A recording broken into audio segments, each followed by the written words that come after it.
Hi అండి. ఈరోజు అయితే మా యొక్క సంపింగ్ చెట్టు పైన చిన్ని పిట్ట చూడండి ఎంత చక్కగా కూర్చుందో, నిద్రపోతుంది. చూడండి ఫ్రెండ్స్, ఒకసారి ఎంత బాగా నిద్రపోతుందో బుజ్జి తల్లి.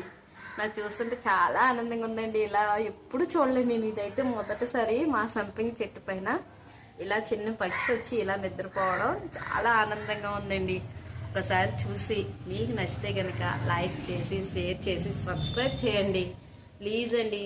మీరు ఎంతో మంది సపోర్ట్ చేయడం వల్ల మేము అనేది యూట్యూబ్ ఛానల్ని ఎంతో ముందుకు తీసుకెళ్ళగలుగుతాం, మరిన్ని వీడియోస్ అయితే పెట్టగలుగుతాం.